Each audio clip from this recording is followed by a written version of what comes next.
Now, from the downtown of Northwest Arkansas, in Uptown Rogers, with weather from Bentonville to Fayetteville, Fort Smith, and beyond, here's Oz weather meteorologist, Garrett Lewis. Powered by Horizon Roofing, Solar and Exterior. Is August 15th, mid-month, headed towards fall. It won't feel like it today. Two weather stories today. The heat index, it's high. We're looking at a heat index in the Fort Smith area pushing 112 maybe this afternoon. Ugh. In Northwest Arkansas, we're not going to be any better. Rogers, Bentonville, Fayetteville, probably closer to 105, 106.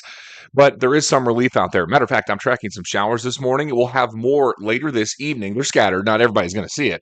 But the rain's a good thing for us. It'll work to cool us down. There's a live look out towards New Hope. That's looking southbound at 49. Some of that morning traffic out there. Some haze out in the distance. Even some cloud cover as it tracks some storms that are going on right now across southeast Kansas and then parts of northeast Oklahoma. That's all associated with the front. The front right now is situated across Kansas, back through the northwest part of Missouri and northwest Oklahoma. It's just sagging south blue. So there's not going to be a whole lot of movement with this, nor is there going to be a lot of cold air, but it will take the edge off this weekend, and it's also going to give us the chance of getting some lower temperatures, which is always a good thing, right? All right, so where are we now? We're right now in the 70s. Looks like it's about 74 or so in Rogers and 74 degrees in Fayetteville. Pretty sticky start to the day for us as we head out there. Farther south, upper 70s, around 79 in Salsa, almost 80. It is 80 in Tulsa. Good grief. Yeah, a little bit warm out there.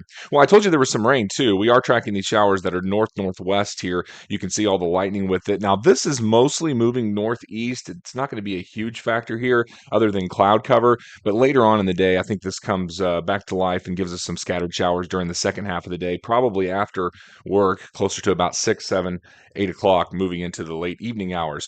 As far as radar goes, a little closer look here shows some of those showers and storms. There is going to be a wind damage threat with some of this stuff. There's not a whole lot out there at the moment as far as wind damage is concerned, but there is going to be at least a wind damage threat today. What's happening is you get all of that cool air that builds up at the top of these thunderstorms, and it collapses into that super duper warm, rich air, and it accelerates as it moves down. So wind damage would be the main threat. It would be spotty. It wouldn't be widespread. Matter of fact, the storms are all going to be scattered too. Not everybody's going to see the storms. The Storm Prediction Center does have us in a risk area today, mostly the northwestern part of Benton County, northeast Oklahoma, also under a slight risk of severe weather out around Green Country and I-44.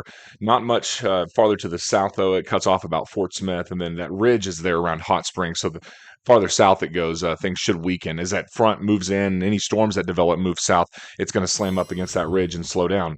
Okay, so let's take this thing hour by hour and look how this plays out. I got two models loaded up for you to give you an idea of how this plays out over time. Let's take you to where we are right now. And starting the day off, back this up a little bit. We start off here with some scattered showers and storms, right, in northeast Oklahoma. So what's going to happen here as we go throughout the day, there's not much out there during the afternoon hours. It's not till about 5, 6 o'clock when that front starts to get a little bit more energized here. This is coming up on 7, 8 o'clock. And then as we move through the evening, you can see those storms that start tracking southeast. Look how broken they are. There's not a lot of us that are going to get rain. I do think, though, it seems like there's been some consistency in the model runs there north of Muskogee, so I think we probably get some rain in northeast Oklahoma. Maybe Siloam Springs have a better chance of seeing widespread rainfall than anyone else. I've got another a data set listed here for you to take a look at here. This is where we are now. So we're starting the day with scattered showers and storms, and then as we move throughout the day, you can see things calm down around midday. This is coming up on 2 o'clock. We're just sweltering. It's terrible. And then this evening, here comes that line back to life. See what I mean? Northeast Oklahoma, even this data set's also picking up on it. This model runs actually a little later. It shows it after about 8, 9 o'clock tonight. I do think it'll fade as we lose daytime heating, but see what I mean, though? Northeast Oklahoma, it's pretty consistent there with some kind of rain that's ongoing around Muskogee, and I do think that has the potential to track towards Siloam Springs. And hey, if we're lucky, it actually may get into Fayetteville and Bentonville too. I don't think we have a really good chance of rain with this stuff in Fort Smith today. I don't know. That might be a good thing considering we got like 3 inches of rain earlier this week. That's going to do it for me for this morning. Quick weather stories, the chance of thunderstorms this evening, very hot weather this afternoon. And looking in the extended forecast, guys, looks like we get cooler. Well, we have lower temperatures, low 90s, maybe not cooler.